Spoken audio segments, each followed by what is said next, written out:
From the tumultuous ashes of the French Revolution, one figure rose to dominate an entire continent, forever etching his name into the annals of history.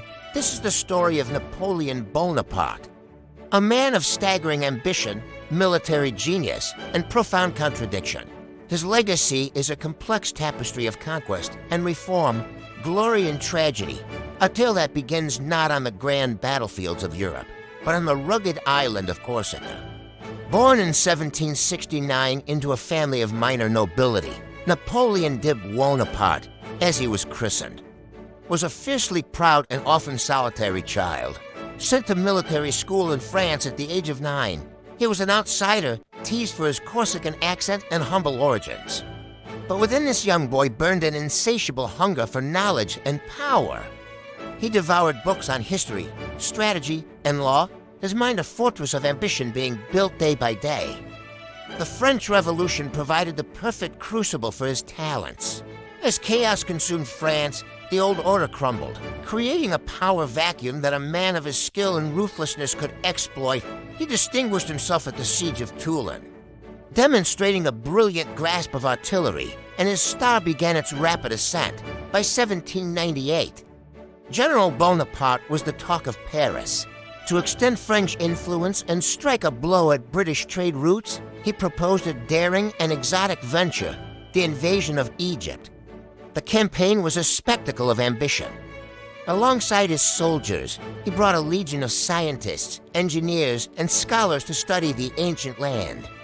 The expedition led to the discovery of the Rosetta Stone, unlocking the secrets of hieroglyphics. Militarily, however, the campaign was a mixed bag. While he won victories on land, like the Battle of the Pyramids, the British Royal Navy, under Admiral Nelson, annihilated his fleet at the Battle of the Nile, trapping his army in Egypt. Seeing his opportunity fading, Napoleon abandoned his troops and made a covert return to France, spinning the narrative of his Eastern adventure into one of heroic triumph.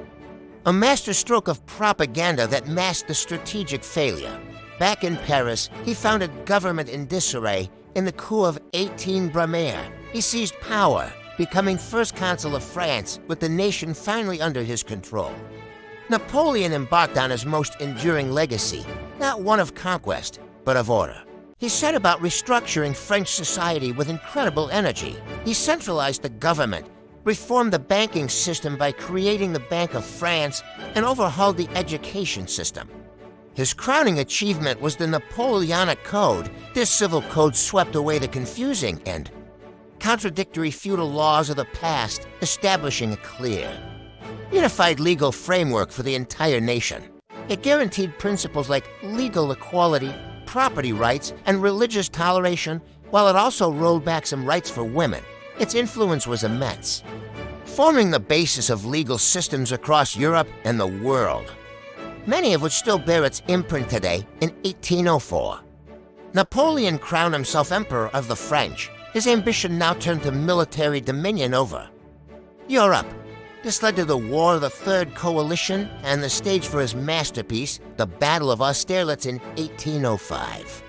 Facing a larger, combined army of Russians and Austrians, Napoleon's situation looked precarious. But he was a master of deception. He deliberately weakened his right flank, feigning vulnerability to lure the Allies into a trap. As the Allied commanders took the bait, they stretched their lines thin to encircle him. Just as the morning sun burned through the fog, Napoleon unleashed his hidden reserves. Smashing through the weakened Allied center, the attack was decisive. Splitting the enemy army in two and causing a total collapse, Austerlitz wasn't just a victory. It was a demonstration of tactical genius, a battle studied by generals for centuries to come, cementing his reputation as an invincible commander. For years, Napoleon's Grande Army seemed unstoppable, marching across the continent. But the emperor's ambition knew no bounds. It would lead him to his greatest blunder in 1812.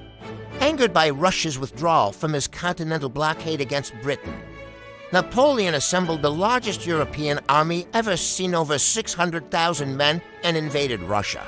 He expected a quick, decisive battle, Instead, the Russian army continuously retreated, employing scorched earth tactics, burning crops and villages, denying the French army any sustenance. By the time Napoleon reached a deserted and burning Moscow, his supply lines were stretched to the breaking point. With no surrender in sight and the brutal Russian winter closing in, he had no choice but to order a retreat. The long march back was a living nightmare: starvation, frostbite. And relentless Cossack raids decimated the Grande Army of the more than 500,000 men who invaded. Fewer than 100,000 staggered out of Russia.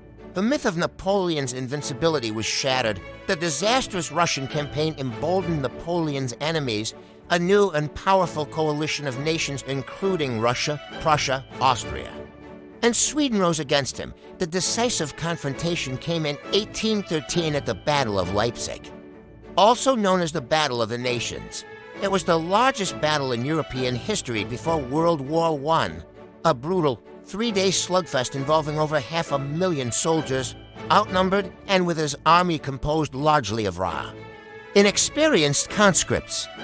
Napoleon fought skillfully but was ultimately overwhelmed. The defeat was catastrophic. His German allies deserted him, and his empire in Central Europe collapsed. Forced back across the Rhine, the Allies invaded France itself, and in 1814, Paris fell. Napoleon was forced to abdicate and was exiled to the small Mediterranean island of Elba. But the story wasn't over. Less than a year later, in a final, audacious gamble, Napoleon escaped from Elba, landed in France, and rallied the nation behind him for a period known as the 100 Days.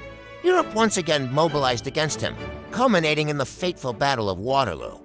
After his final defeat there, the Allies were determined to ensure he could never threaten the peace of Europe again.